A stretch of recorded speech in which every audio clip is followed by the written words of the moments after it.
Bonjour. Je vous avouerai que de toutes les personnalités que nous recevons, et nous en recevons beaucoup ici, vous êtes peut-être celle que j'attendais le plus cette année.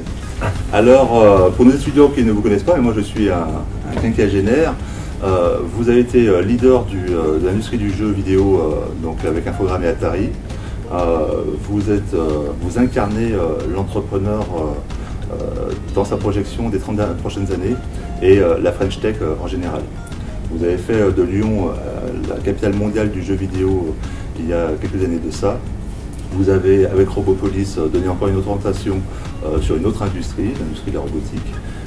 Au-delà de ça, je ne vous cache pas, et nous en parlons peut-être après la conférence, que quand je vous ai vu prendre un mandat national en tant que député à Villeurbanne, dans une ville qui est un peu une projection de la société française dans 20 ou 30 ans, une ville de communauté, une ville de diversité, nous avons nourri, sans que je sois intéressé à la politique, nous avons nourri l'espoir que vous prendriez des mandats locaux pour faire de Lyon un cluster de l'industrie digitale, puisque vous avez eu cette capacité, que vous êtes conseiller notamment à l'Élysée sur ces thématiques-là. Monsieur Bruno Bonnel, merci infiniment. La conférence aujourd'hui porte sur la robotique, puisque Monsieur Bonnel a investi largement dans cette industrie et il organise des salons de la robotique et est un peu l'acteur français dans cette thématique-là et dans d'autres, bien évidemment. Merci encore pour votre présence, Bruno Bonnel. Je vous laisse la parole pour cette conférence, donc qui va durer, vous poserez vos questions si vous voulez bien à la fin de cette conférence. Pour des questions de Covid-19, bien évidemment, le présentiel est limité à 50 personnes, mais vos camarades sont en connexion sur les 5 continents. Merci. Merci. Bonjour et merci de m'accueillir. Alors ça me fait drôle de venir à l'école de commerce de Lyon, puisque il se trouve que pendant 7 ans, j'ai été aussi président de l'EM Lyon, qui, quand j'avais votre âge, s'appelait l'école de commerce de Lyon. Donc c'est un retour aux sources, ça me fait plaisir. Alors, c'est vrai que la conférence en tant que telle, au début, on a dit on va faire de la robotique, mais compte tenu de ce qui se passe dans le monde, ce virus absolument autant inattendu que dangereux, je pense que c'est intéressant de prendre la robotique comme une conséquence de la transformation qu'il entraîne. En ce sens, l'idée, c'est pas de simplement s'arrêter à la technologie, et d'ailleurs c'est l'erreur que font beaucoup de gens quand ils analysent notamment la robotique, ils s'arrêtent à la technologie, alors qu'en fait la bonne attitude, c'est de commencer à réfléchir sur les usages. Commencer toujours par les usages. Et en fait, c'est la grosse différence qu'il y a entre une invention. Une invention, c'est une proposition qu'on fait à un marché. On dit, tiens, j'ai inventé le fil à couper le beurre, je le propose au marché. Et le marché l'adopte ou ne l'adopte pas. Et en fait, ça veut dire que vous avez une chance sur 2 de réussir. Que ça soit une entreprise, que ça soit un produit, que ça soit un service, que ça soit une application.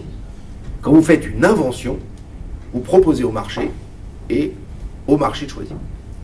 Par contre, quand on rentre dans le domaine de l'innovation, on est dans un autre domaine. On n'est plus dans le domaine de l'offre d'une nouvelle proposition, mais on est dans le domaine de la réponse à une demande. C'est-à-dire qu'une société, un groupe d'acheteurs, un profil de personnes vont avoir une demande spécifique.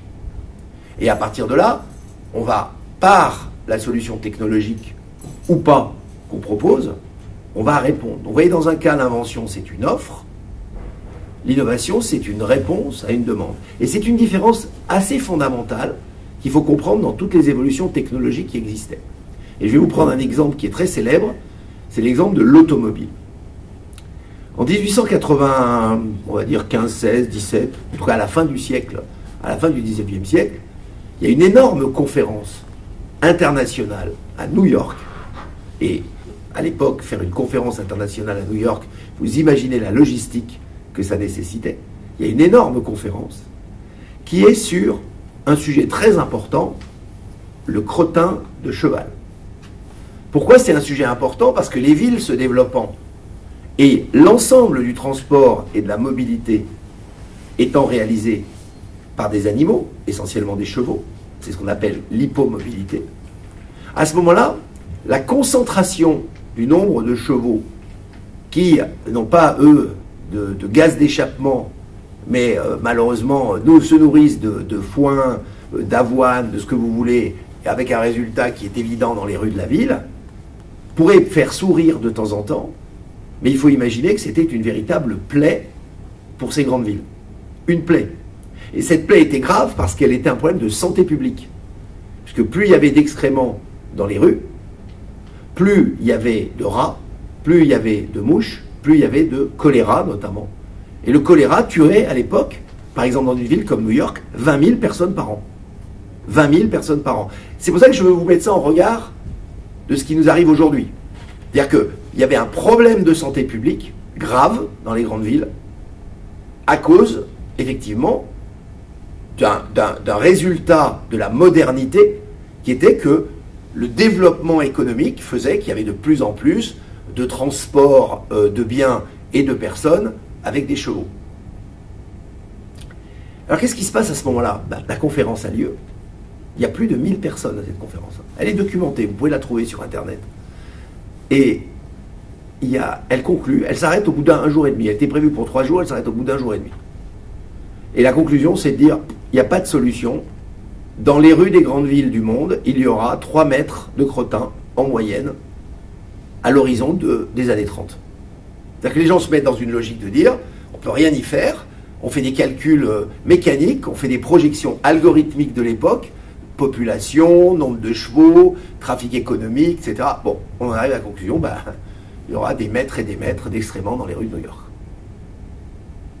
Et c'est là qu'intervient l'invention de l'automobile. Et contrairement à ce qu'on pense, l'automobile n'a jamais été créée pour résoudre des problèmes de grande distance.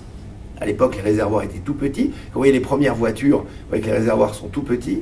Les performances des voitures sont très raisonnables, elles ne vont pas très vite. Elles fonctionnent vraiment en local. Et le basculement vers le moteur à explosion, le basculement vers une nouvelle innovation qui va remplacer effectivement l'hypomobilité, se fait sur une période finalement très courte. Elle se fait sur 50 ans. Le dernier décret à Paris qui interdit d'utiliser les chevaux comme moyen de transport urbain, hormis pour le loisir, les petites calèches dans les parcs, ou la police montée, il date de 1950. C'est-à-dire que sur 50 ans, vous avez une vie qui était 1900 entièrement organisée autour de l'hypomobilité et qui devient une vie entièrement organisée sur une mobilité nouvelle qui est l'automobile. Si je vous fais ce parcours, c'est pour vous expliquer que quand la société réclame, demande quelque chose, alors que ça soit à l'échelle de toute la société ou à l'échelle de certains groupes, on va appeler ça des marchés si vous voulez, eh bien vous avez une accélération de l'innovation. Et c'est ça qui est important à enregistrer, c'est ce que nous vivons en ce moment, depuis en gros les années 80, on est en train petit à petit de vivre une accélération de notre innovation dans le monde. Avec des méthodes qui ont été différentes. Si vous vous projetez, quand moi j'étais étudiant, même avant d'être étudiant, quand j'étais collégien, l'aventure formidable qu'on avait, c'était la conquête spatiale. On a eu une autre aventure beaucoup plus dramatique qui était le combat contre le cancer ou le combat contre le sida. Ça voulait dire qu'il y a des gens qui disaient, bon, il y a un sujet, il faut qu'on se mobilise et il faut qu'on traite le problème. C'était une manière un petit peu, j'allais dire, top-down de régler de l'innovation. C'est de dire, nous allons faire des grands plans, oui, nous irons sur la Lune, et donc on mobilise des énergies pour aller sur la Lune. Ça descend. Une espèce de chef qui ont une vision de l'avenir et qui essaie de l'imposer. Là, on est dans une situation complètement différente. C'est qu'on a une population, notamment dans le cadre du Covid, une population qui fait face à un bouleversement de nos liaisons sociales pour risque de danger de mort. Et ce bouleversement, donc, qui vient de la base, qui vient du quotidien, ce bouleversement, il a comme conséquence que tous les métiers sans exception, tous les métiers sans exception, et sans savoir où on va, c'est ça le plus important, sans savoir où on va prendre quelques exemples dans quelques minutes, tous les métiers sans exception se transforment. La preuve, ici. Pendant que je suis en train de parler devant 40 personnes dans cette salle, je parle à X centaines en ligne. Le fait que ça va être enregistré et rediffusé fera qu'il y en aura peut-être quelques milliers, voire quelques dizaines de milliers. Donc on voit bien que ce message que je vous transmets, si c'était dans un cours, entre guillemets, traditionnel, il n'y aurait pas de caméra, il y aurait peut-être un micro parce que ma voix est fatiguée aujourd'hui, mais en tout cas, on se limiterait à cette audience, alors que là, on se démultiplie en termes d'audience. Donc on a une contrainte qui devient une opportunité. Alors, quand je dis tous les métiers sans exception, c'est parce que la règle est simple au départ. Vous savez, on parle beaucoup d'intelligence artificielle, de choses très compliquées, etc., etc. Nous, la règle est très simple. C'est qu'on ne peut plus avoir la même liaison sociale qu'on avait avant. C'est-à-dire que se voir, se parler en direct sans masque, se fréquenter au contact, devient quelque chose qui est, pour notre humanité, un risque. Alors, aujourd'hui, on le qualifie de risque modéré. Et notamment votre génération, vous dites, c'est bien gentil, mais on voit bien que les statistiques sont que c'est surtout des gens beaucoup plus âgés, arrivés en fin de vie, qui s'approchent de leur fin de vie, qui sont malheureusement touchés, ou alors des gens qui ont des comorbidités, mais quand on est jeune, quand on est en bonne santé, votre règle, elle ne s'applique pas. Elle ne s'applique pas aujourd'hui et pour ce virus. Mais vous pouvez imaginer qu'en projection sur les 50 prochaines années, on est à faire face à d'autres types, soit de pandémies, soit d'autres types catastrophiques, qui fait que des règles bases comme ça vont changer. Et c'est le moment où il faut avoir une agilité de société pour dire, attends, très très vite, il faut prendre la mesure. Rappelez-vous, il y a un an, quand tout ça a commencé, si on avait dit, ce qui s'est fait par exemple aux États-Unis, si on avait dit aux restaurateurs, aux bars, aux restaurants, vous savez, il y en a pour un an, il y en a même pour 2 ans. On ne l'a pas dit parce qu'on ne le savait pas. Hein. On ne l'a pas dit parce qu'on ne le savait pas. C'est pas une question de savoir si on nous cache la vérité, machin, le complotisme, ça non. C'est juste qu'à l'époque, on se dit, bon, on va faire un petit confinement, qui devient un gros confinement, puis on dit, bon, au mois de mai, c'est bon, quoi. On a réglé le problème, c'est parti. Non. Rebelote et 10 de d'air, probablement, dans pas longtemps. Donc ça veut dire que, si on nous avait dit par contre, il y a un an, oulala, vous en avez pour au minimum 18 mois, parce que ça s'oriente vers ça quand même. Hein. Pour que la vie redevienne un peu plus normale, sachant qu'elle ne redeviendra plus jamais comme avant, eh bien, probablement on va atterrir à l'été prochain. Eh bien, les gens auraient pris des positions complètement différentes par rapport à leurs activités. Ils ont dit, mais moi je change tout. Peut-être que je vais fermer mon bar-resto et je vais le transformer en un comptoir où je vais vendre des sandwichs. Peut-être que je vais utiliser ma salle pour faire autre chose que garder mes tables, mes chaises, mes couverts, mes coups, etc. Peut-être que je vais me réinventer complètement et monter une boîte qui fait, j'en sais rien moi, de la livraison à domicile. Et donc c'est cette agilité qu'il faut conserver en tête tout le temps quand on fait face à une contrainte, et on va voir comment, dans certains métiers, et comment on va utiliser des technologies, donc on arrive au cœur de notre discussion, on doit réfléchir. Ça, c'est la première chose que je voulais vous dire. C'est-à-dire que l'innovation, c'est bien sous une contrainte et sous une demande qu'elle naît. Et alors là, pour le coup, elle a 100% de réussir, puisqu'elle répond à une demande exprimée. Donc en termes de business, en termes de marché, quand on réfléchit à monter une entreprise, par exemple, il est beaucoup plus intelligent, non pas de dire « Ah, j'ai une idée, je vais faire une application qui fait papa-maman », mais plutôt de dire « Mais quel est le besoin qu'on a aujourd'hui? Quelle est la demande exprimée ou pas qu'on a identifiée? Et là, je vais répondre à cette demande. » Là, vous avez une chance réelle de pouvoir aborder votre marché. Alors que dans l'autre cas, vous avez une chance sur 2. Ça marche pas. Alors, là-dedans, les technologies. Un exemple, une application évidente de ce que je viens de vous dire, par rapport au Covid, c'est Zoom. C'est Zoom. On faisait quelques chats sous Skype marginaux.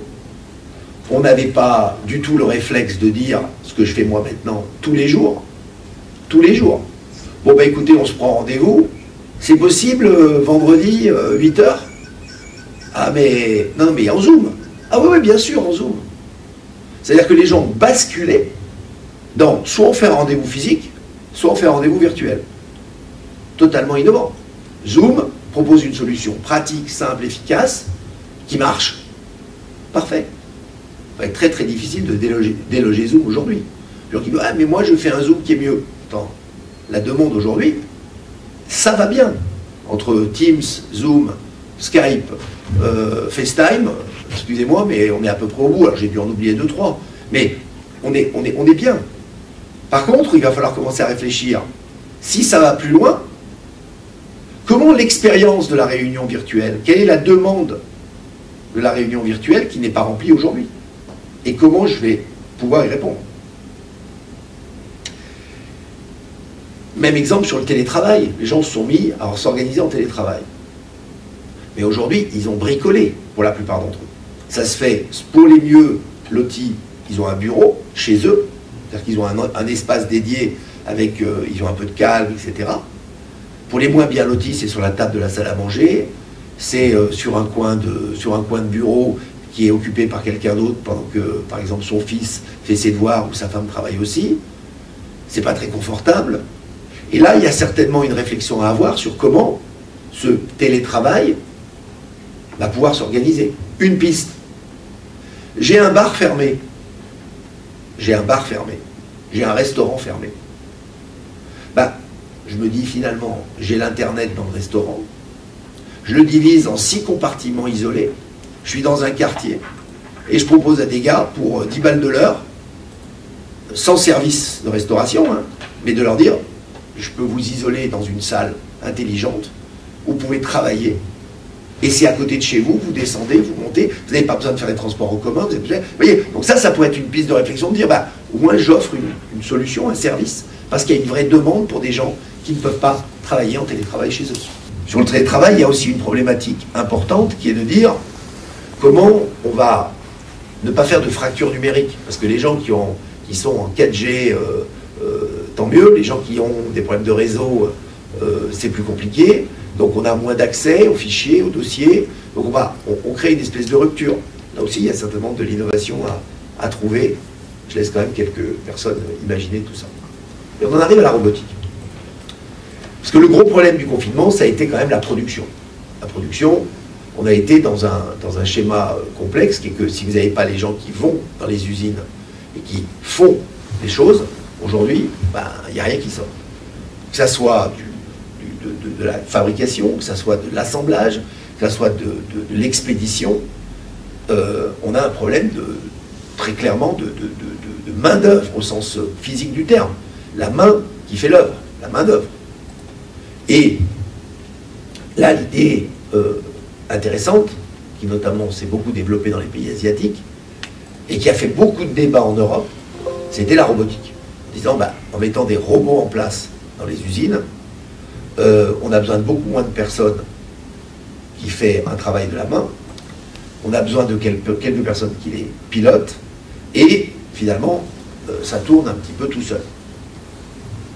C'est un schéma qui est inexact. C'est un schéma qui est inexact. Dans la réalité, quand on a mis des robots dans les entreprises, notamment en Asie et en Allemagne, et on a pas mal de statistiques là-dessus, en fait, on crée et on génère de l'emploi parce que vous augmentez beaucoup de productivité. Et donc, si vous augmentez de productivité, vous avez plus de besoins pour vos entreprises. Le ratio, en gros, c'est qu'un robot génère à peu près 3 emplois, en moyenne, dans la chaîne globale de l'entreprise. Pas sur le site de l'usine, forcément, dans la chaîne globale de l'entreprise.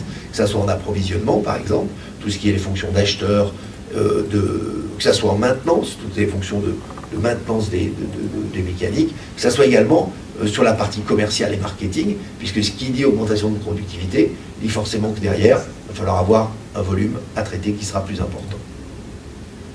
Mais cette robotique, elle va aller beaucoup plus loin. Cette robotique, elle va aller vers, vous l'avez vu, vous le voyez, avec notamment les drones, qui sont essentiellement aujourd'hui à usage militaire, et qui vont basculer dans l'usage civil. Elle va aller vers ce qu'on appelle la téléopération. La téléopération est certainement une des voies d'avenir de la robotique.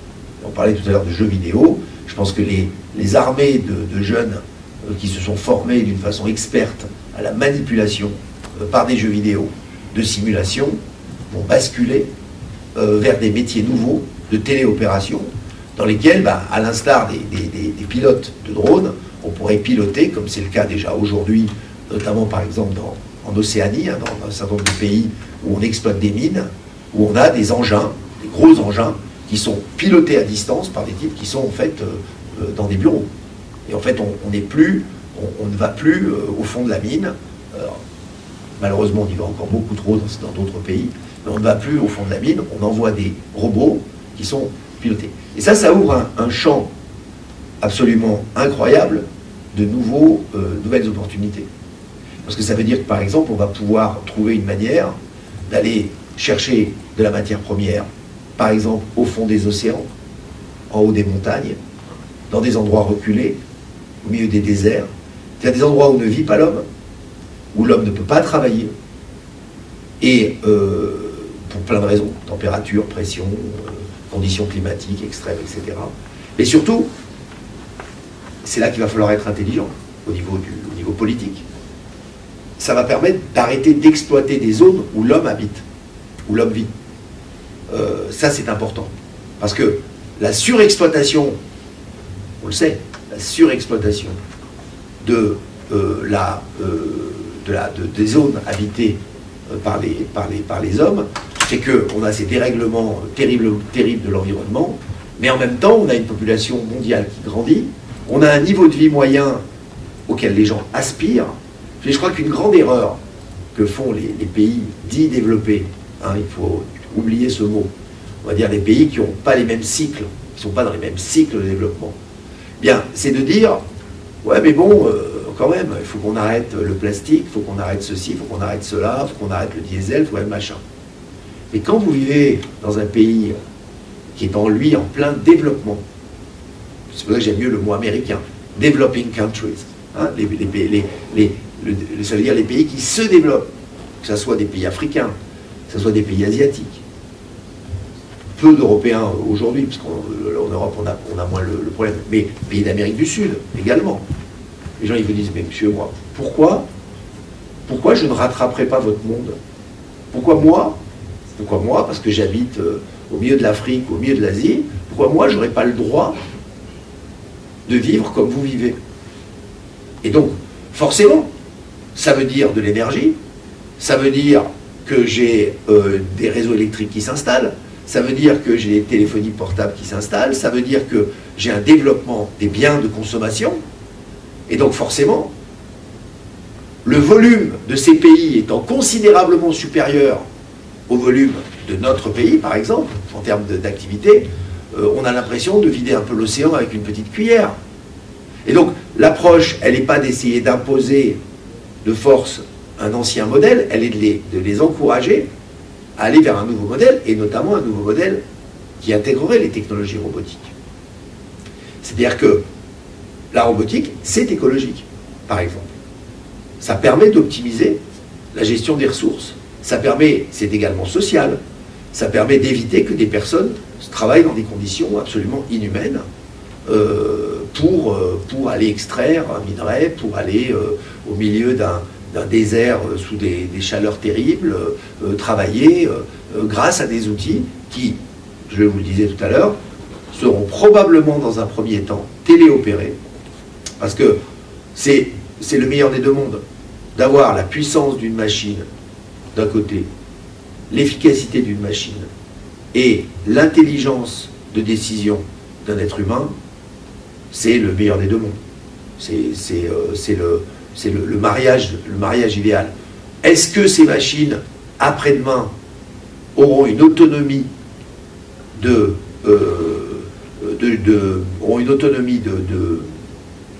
décision qui fera qu'elles pourront opérer toutes seules?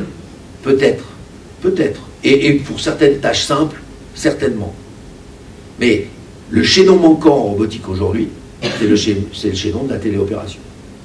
On le voit, je vous ai parlé des énormes machines, on le voit également, par exemple, pour les opérations de chirurgie assistées par un robot, où là, même si c'est le robot qui aide le chirurgien à être plus précis, à être d'aller plus dans le détail, etc., la décision de l'opération, la réflexion sur comment on va la faire se fait par un professionnel de la santé, se fait par un chirurgien professionnel.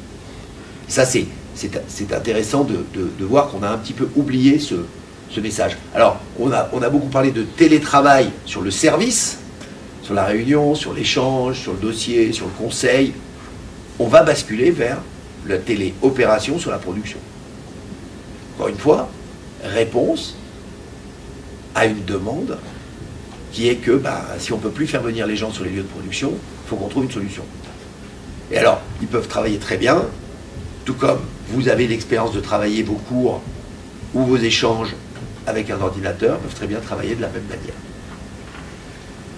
J'aimerais toucher du doigt une autre question de la robotique, qui me semble importante. Parce que quand on dit ça, on dit mais attendez, c'est dangereux, George Orwell, l'intelligence artificielle, vous nous proposez un monde où l'homme est dénaturé, c'est terrible. Et en fait, on dit ça ici à cette table. Mais comme il y a des gens qui nous écoutent sur plusieurs zones continentales, il faut savoir que la robotique, le mythe de la robotique, il est né de deux grandes manières.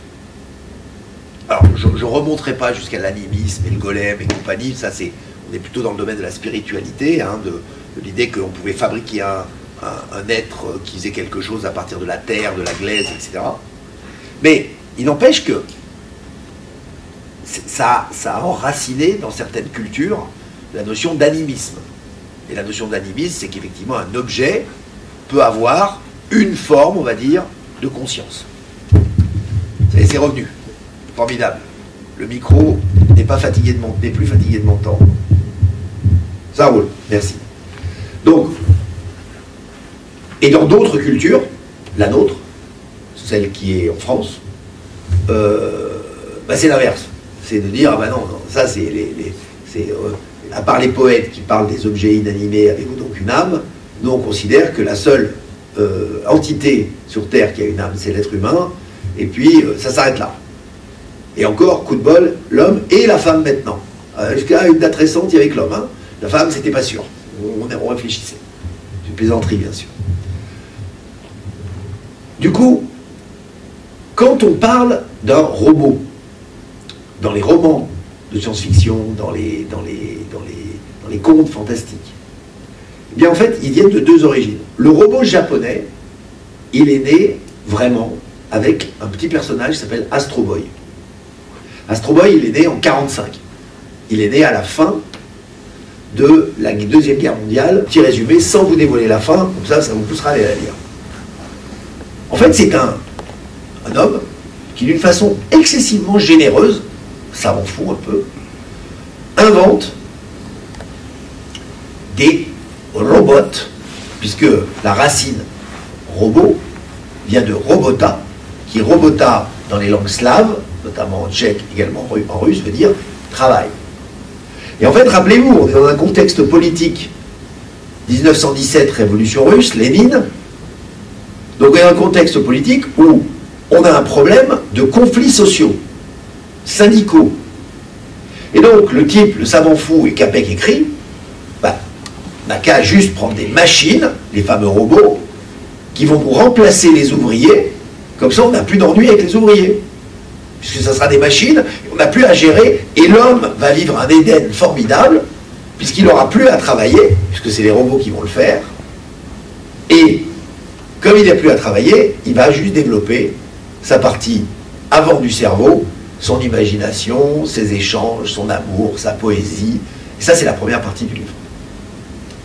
Et ça se passe pas mal.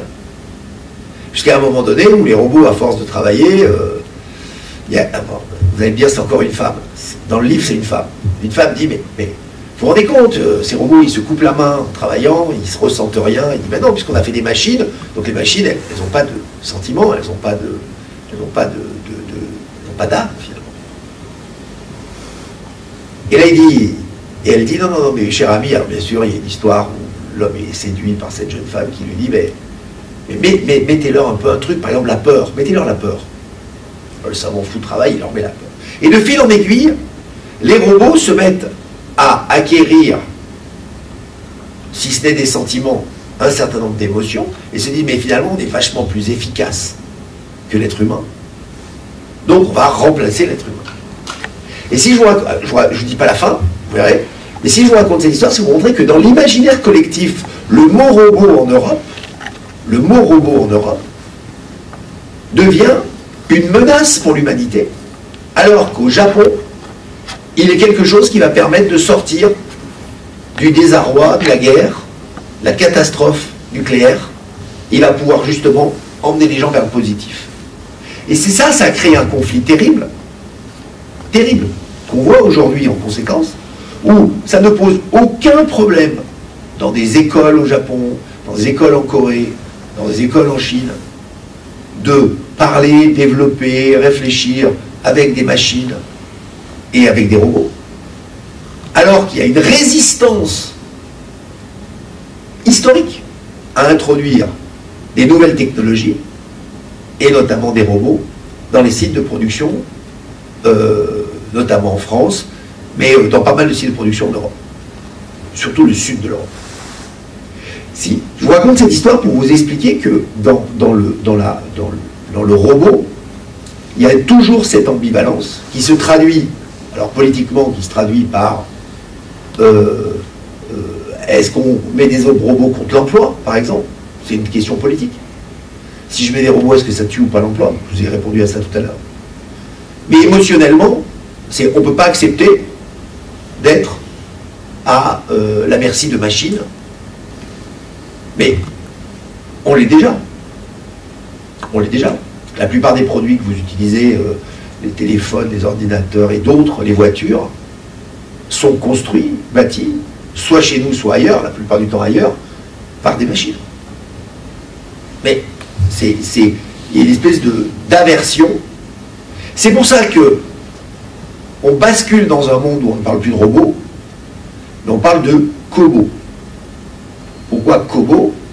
Parce que c'est le collègue robot, celui qui va être avec une personne humaine pour l'assister dans son travail, de la téléopération à la coordination, par exemple, de mouvements. Il y a des sites, beaucoup de plus en plus, où l'homme fait une tâche, la passe à une machine, qui, par exemple, va automatiquement finir un assemblage, le mettre dans une boîte, etc. C'est-à-dire que la tâche de précision peut être exécutée par l'homme, la tâche un petit peu répétitive par la machine. Et on gagne beaucoup d'énergie en faisant ça. Donc ça, c'est le collègue robot. Ça peut être le compagnon robot. C'est les robots qu'on utilise à la maison, dans lesquels, par exemple, pour des personnes âgées, pour des personnes handicapées, on peut avoir une interaction avec son robot et donc avoir une espèce de système qui permet de mieux communiquer sur l'extérieur. On parle des robots de téléprésence, par exemple, qui sont des robots sur lesquels les élèves ou les enfants qui veulent aller à l'école sans pouvoir y aller physiquement pour des raisons d'empêchement physique ou de maladie, peuvent se télétransporter avec en gros un Skype à roulette. Hein. C'est un Skype qu'ils peuvent déplacer dans l'école et on s'aperçoit que ça génère beaucoup d'interactions positives. On peut parler également de la rupture de l'isolement, avec des robots qui peuvent jouer. Et ils sont, alors la différence de l'écran d'ordinateur, c'est comme ils sont physiquement incarnés, on a un rapport animiste à ce robot qui est intéressant, même si le logiciel est rigoureusement le même que celui que vous avez sur votre téléphone ou votre tablette. Là, c'est simplement qu'on rajoute un élément de perception différente pour que la personne âgée, par exemple isolée, puisse être en communication, en tout cas être émotionnellement plus liée en fait, à la machine qu'à un écran. Et donc ces cobots, c'est pour ça que j'aime mieux utiliser ce mot aujourd'hui, ces cobots permettent de se mettre un peu en rupture avec toute la littérature de science-fiction, hein, qui de Asimov de Capek à Asimov, en passant par Kadik et compagnie, ont été justement dans cette idée d'un destin fatal de l'humanité par rapport au monde. Donc dans Roure, sans vous dévoiler la fin, c'est une fin qui est quand même, qui reste optimiste et pleine d'espoir pour l'humanité, je vous rassure. Mais ouais, c'est vraiment la fin, hein. Ça se passe très très mal sur la deuxième partie. Donc, la dernière chose que je veux vous dire, donc les dernières choses que je veux vous dire, c'est une opportunité incroyable de réfléchir à une réinvention du capitalisme tel qu'on le connaît. Le capitalisme tel qu'on le connaît, moi je l'appelle le capitalisme maximisé. On maximise tout. On veut maximiser le retour sur investissement. On veut maximiser l'exploitation des ressources. On va jusqu'au bout. C'est-à-dire qu'on a un filon, on va dans une mine d'or, on veut vraiment que 98% des filons soient exploités. On en est même arrivé à un point où des gens rachètent les déchets des mines d'or du début du siècle pour repasser avec du mercure, avec des nouvelles méthodes, pour récupérer encore le peu d'or qu'il y a dedans. Donc on va vraiment, vous voyez bien, en utilisant ces technologies-là, on abîme encore plus l'environnement. C'était déjà pas cool au début du siècle, alors maintenant, c'est une horreur. On veut maximiser son volume d'activité d'une façon obsessionnelle. Ça veut dire, on dit, si je peux vendre 3000 produits qui servent à rien, bah, je vais quand même les vendre les 3000, même si je sais qu'ils servent à rien. On pousse à l'extrême. Et ce capitalisme maximisé, il entraîne, effectivement, il a des conséquences difficiles. On a parlé d'environnement. On va parler également d'impacts sociaux. Parce que quand je vais à la maximisation, par exemple, je dis, moi je veux payer le moins cher possible l'heure de travail, et je veux qu'ils en fassent un maximum. Donc on va dans des conditions sociales qui se tendent. Et on le voit bien aujourd'hui, les gens qui disent, mais moi j'en peux plus, vous le voyez à la télé, vous le voyez dans les journaux, vous le voyez dans les syndicats, le bonus d'un patron d'entreprise qui est en milliards, ou en millions, pardon, et puis de l'autre côté, vous avez des gars qui vous disent, mais nous, on touche même pas nos primes de risque parce qu'on n'a pas un rond, voire on est viré parce qu'on est les variables d'ajustement de la maximisation du profit. Et en fait, ces nouvelles technologies, elles nous permettent de réfléchir à peut-être qu'il y a un cap d'optimisation à trouver. C'est ce que j'appelle le capitalisme optimisé. Donc il ne faut pas simplement s'arrêter à la technologie et dire « Ah ben ça y est, j'ai trouvé une méthode plus efficace pour être plus productif, pour être moins cher et gagner donc plus d'argent. Mais j'ai trouvé une méthode qui va peut-être me permettre d'équilibrer le partage de la valeur. Puisque si je gagne plus, ben, est-ce que je peux mieux répartir? Est-ce que moi j'ai besoin de plus vraiment? Ou est-ce que je peux gagner déjà ça, et par les gains de productivité que m'apporte la machine, je peux avoir un meilleur partage de la valeur? Je peux aller vers des investissements à impact environnementaux. Je peux commencer à m'ouvrir l'esprit à autre chose que survie, parce que je ne suis pas du tout en train de vous dire qu'il ne faut pas gagner de l'argent. Il faut gagner de l'argent. L'argent d'une entreprise, c'est sa liberté. Donc il n'y a pas de débat par rapport à ça. La question, c'est qu'est-ce qu'on fait de cet argent, comment on le partage, et comment on fait que l'entreprise ait une pérennité. Et par ces nouvelles technologies, dans des métiers qui sont réinventés grâce à ces nouvelles technologies, et bien, comment est-ce qu'on fait pour mieux répartir, mieux réfléchir? Et si j'en parle à vous, c'est que vous êtes la génération qui va vivre ça. Vous êtes la génération de cadres dans le futur qui avait une chance de mettre ça en place. Parce que les modèles de maximisation, on voit bien qu'ils sont arrivés à leur tangente. Ils sont arrivés au bout. C'est-à-dire qu'aujourd'hui, les tensions qu'on peut attendre, elles seront réglées soit par des tensions, j'allais dire, de conflits, soit elles seront réglées par des législations qui, si on reste dans l'ancien modèle, seront vécues comme contraignantes. Ouais, alors vous voulez encore qu'on paye une prime de je sais pas quoi, ouais, c'est pas normal, c'est toujours les entrepreneurs qui payent, c'est ceux qui gagnent de l'argent qui sont les plus taxés, etc. Mauvaise attitude. C'est à l'entrepreneur de prendre les devants et de dire, non mais attendez, il faut qu'on invente une autre manière de travailler. Il faut créer une autre ambiance dans l'entreprise. Il faut créer une autre et cette ambiance, elle est pilotée par l'innovation. Parce que, je vais vous dire un secret, hein, il n'y a rien de moins innovant qu'une entreprise qui marche. Puisque ça marche. Les gens, quand ça marche, ils disent, mais attends, ça marche. Pourquoi tu m'embêtes avec tes robots, tes machins, tes bidules? Ça marche. Ouais, mais d'abord, tu as le risque que le mec d'à côté, il se mette, lui, à la robotique. Et sur le même créneau que toi, il ait des performances plus intéressantes. Donc tu ne peux pas, c'est pas un jeu où on joue tout seul une entreprise.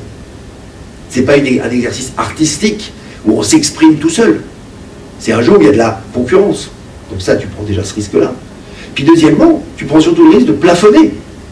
Parce que si tu ne gagnes pas, parce que tu fais toujours la même chose, si tu ne gagnes pas en termes de performance de production, de productivité, ben, tu ne feras jamais grandir ton entreprise.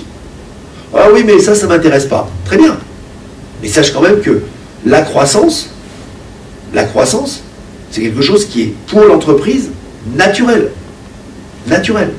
C'est-à-dire que les entreprises qui ne grossissent pas, qui ne grandissent pas, ne sont pas des entreprises, ce sont des commerces, ce sont des artisanats, ce sont d'autres choses, et je le respecte totalement. Mais l'entreprise, qui vient du fait de dire nous sommes ensemble, en entreprise, nous prenons ensemble, c'est l'idée de faire grandir et grossir. Donc il y a un problème de productivité qui est forcément là. Par contre, l'attitude vis-à-vis de cette productivité, c'est le chef d'entreprise qui la donne. C'est un petit peu le message que je veux vous faire passer, c'est que quand on bascule dans ce nouveau monde, c'est ça le vrai nouveau monde, le monde d'après, ou je ne sais pas comment on l'appelle, il n'a pas changé, on ne va pas tous se mettre des petites fleurs dans les cheveux, et en disant c'est bon, on vit d'amour et d'eau fraîche. Le nouveau monde, il est juste de dire, attention, prenons l'enseignement de nouveaux risques, par ces nouveaux risques, ces nouveaux risques génèrent des nouvelles demandes auxquelles l'innovation peut répondre, mais également dans les structures même de proposition de ces innovations, c'est-à-dire les entreprises, ayons aussi de l'innovation. Et réfléchissons bien à l'harmonie qu'on veut créer par rapport à ça.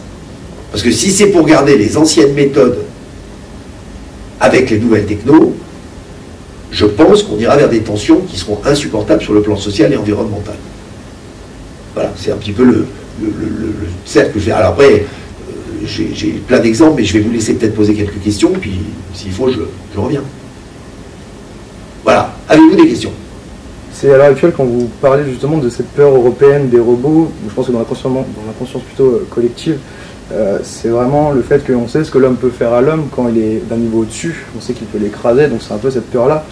Et je pense que le vrai problème maintenant, c'est dans l'éducation nationale, c'est qu'il n'y a pas un retournement ou une réforme totale du contenu court qui devrait toucher justement à ce que va pouvoir apporter cette robotisation et vraiment la destruction créatrice qu'elle va apporter. Parce que c'est vrai qu'on va perdre des emplois, c'est vrai qu'on va perdre beaucoup de choses, mais on ne se rend pas compte de tout ce qu'il y a autour. En cas d'incident ou de problème, qui est responsable des robots, les concepteurs, ou donc je sais pas. Ce qui a été fait dans ces fonctions. Et pour moi, c'est là où ça va vraiment être un point qui va être disruptif avec tout le reste, parce qu'on va choisir de tuer quelqu'un plutôt que tuer quelqu'un d'autre. Moi, c'est ça qui, à chaque fois, genre, quand je vois justement les Tesla, etc., qui m'encense, entre guillemets, enfin, qui m'encense pas. Donc la solution de la réduction du temps de travail, ce n'est pas une. Par contre, il faut qu'on arrive à changer la logique, grâce aux technologies, la logique de la structure même des entreprises. Ça veut dire que, je reviens sur l'histoire d'innovation, ça veut dire qu'il faut, dans les pays comme les pays d'Europe, il faut pousser l'innovation à l'extrême. C'est-à-dire que, justement, puisque nous avons la chance d'avoir, en moyenne, il y a des problèmes, on est tous d'accord, qu'il y a des problèmes de précarité, de pauvreté, de situation difficile, etc.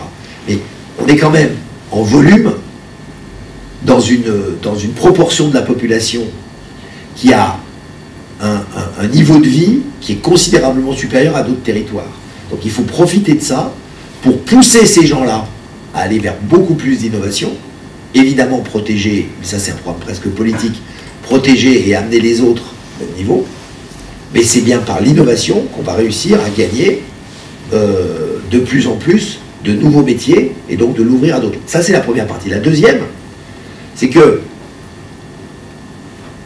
j'ai écrit un livre qui s'appelle « Viva la Révolution » et la dernière phrase du livre, elle dit la révolution ne nous donnera pas d'excuses pour ne pas avoir de temps pour l'autre. C'est que dans ces pays-là, il faut que la technologie permette de libérer du temps pour les gens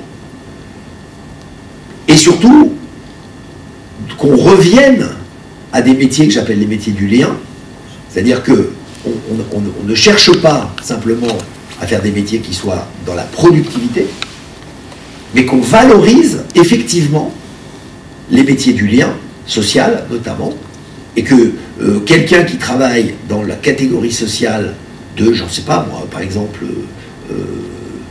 assistance aux personnes handicapées, gestion des personnes âgées isolées, ou auxiliaire de vie, ou des choses comme ça, quelqu'un qui travaille dans les métiers du lien puisse gagner autant d'argent que quelqu'un qui travaille à l'usine, ce qui n'est pas le cas aujourd'hui en France, puisse avoir une reconnaissance, une certification, une progression de carrière dans ces métiers-là, ce qui n'est pas le cas aujourd'hui en France. Et donc finalement, que la technologie, c'était la discussion de monsieur, on ne regarde pas juste le problème d'un silo technologique, mais qu'on s'intéresse aux conséquences que ça a sur toute la société. Et si ça permet de relibérer et de réavoir une harmonie sociale avec des gens qui disent très bien, puisque la technologie m'évite de rentrer dans un cycle de productivité où c'est l'homme la force de travail parce qu'il y a des robots, ben moi je vais m'intéresser à ce qui fait l'essence de l'homme, c'est-à-dire l'échange et le social et le lien. Avec des responsabilités nationales et des responsabilités entrepreneuriales extrêmement importantes et une culture tech qui est vissée à ce que vous représentez, est-ce qu'on va avoir le bénéfice de cela sur notre territoire? Ça, c'est une première question. Puis j'ai une deuxième question qui est un petit peu séparée de notre thème. Vous avez animé le Conseil présidentiel pour l'Afrique tout récemment et qui est lié à l'entrepreneuriat des personnes qui sont issues notamment de l'Afrique territorialement. Que ce soit des gens qui soient africains en France ou des gens d'origine africaine en France. Et là, je vois un parallèle au chef d'entreprise que vous incarnez, qui est né en Algérie, et donc qui a aussi une culture plurielle, qui est le député du territoire le plus pluriel de la région, avec Villeurbanne. Et je voulais savoir quelle est votre mission et votre aspiration avec ce fameux CPA que vous avez aligné récemment. Alors, sur la première question, vous savez, j'ai encore 18 mois où je suis député, donc j'ai déjà essayé de finir cette première mission qui est ça vous a pas échappé, qui s'est beaucoup complexifiée entre les gilets jaunes, le Covid, etc. Donc oui, je reviendrai sur le territoire avec des projets, oui, ça va tourner autour de la technologie, de la transformation, la formalisation de ça n'est pas encore là, donc je vais pas m'étendre, mais oui, il y avait une intention d'appliquer aussi ce que j'ai appris au cours de ces 5 dernières années, enfin ces 3 et demi vont être 5, dans une logique justement de découverte d'une chose importante que vous devez découvrir, quelle que soit votre qualité d'étudiant et votre parcours, c'est la diversité de notre pays. Ce qui est négation de ce qu'on a fait avant, c'est débile. C'était fait. De toute façon, il faut juste le reconnaître, l'accepter, passer à autre chose. Parce que de toute façon, si on fait que ressasser sans arrêt un passé, moi j'ai 6 générations de Français de Bonnel nés en Algérie, 6 générations derrière moi, depuis 1840. Probablement au début c'était des colonisateurs, probablement à la fin c'était des Algériens, et puis point barre. Donc la logique est que on a une relation, si vous voulez, mal accouchée avec un certain nombre de pays en Afrique, mais on a aussi une relation de confiance, il y a aussi des relations interpersonnelles qui sont importantes. Donc l'Afrique est clairement une plateforme pour l'innovation, pour le développement. J'ai fait la première conférence, moi, dans une école au Maroc, qui s'appelait Robo Africa, sur la robotique en Afrique. Et il y a des initiatives de robots en Afrique qui sont juste dingues. Des types qui font... je crois que c'est au Congo-Brazzaville, si je me rappelle bien. Je ne suis pas sûr, parce que j'ai fait une conférence il y a 5 ans, donc j'étais un peu visionnaire. Ils ont mis même des robots pour faire la circulation à la place des feux verts et des feux rouges. Et donc il y a plein d'initiatives qui sont en train de naître, plein d'innovation terrain, encore une fois par rapport à des demandes locales, et je crois que ça fait partie des territoires sur lesquels la technologie va permettre de résoudre beaucoup de choses. mon fils est un spécialiste, il a vécu très longtemps à Dakar, au Cap, et il travaille beaucoup sur l'Afrique. Et c'est lui qui m'a montré 80% des applications sur téléphone portable qui n'existent même pas en France et qui simplifient la vie en Afrique par contrainte, encore une fois. Il n'y a pas de réseau filaire, le téléphone portable est une innovation, il y a eu des dizaines de gens qui ont inventé des trucs qui aujourd'hui sont quotidiens pour eux et sont complètement révolutionnaires pour nous. Et je crois que on ne doit ni caricaturer, ni surestimer l'Afrique. On doit trouver un rapport d'échanges commerciaux, d'hommes et de femmes, de VIE, dans les deux sens, et on doit faciliter ces échanges dans une optique non pas de réfléchir simplement à une immigration régulée et mal contrôlée, mais dans l'idée de dire ça doit respirer. Voilà. C'est pour ça que ça m'intéresse que notamment pour le CPA, la diaspora africaine s'implique dans des investissements en Afrique, mais pas toute seule non plus. C'est pour ça que j'ai soutenu aussi les programmes de l'AFD pour le développement justement, qu'on augmente le pourcentage d'argent qu'on consacre aux développements locaux là-bas. Mais c'est surtout une dynamique auquel je crois beaucoup. Alors est-ce que je la verrai moi? Je pense pas. Mais est-ce que vous la verrez vous? J'en suis sûr. Quand je dis moi, je pense pas, je dis en termes d'entrepreneurs. C'est sur des échelles de dizaines d'années dont on est en train de parler. Mais si on commence pas, il n'y aura jamais 10 ans. Hein. Il faut se rappeler de ça aussi. Hein. Là aujourd'hui, ça paraît très loin. En fait, moi j'ai créé ma première boîte en 83 et j'ai l'impression que c'était hier matin. Hein. Donc ça va très vite après. Rassurez-vous, ça va très très vite. Elle n'était pas loin. Voilà, je vous remercie. Merci. Et puis à la prochaine fois. Voilà, merci beaucoup.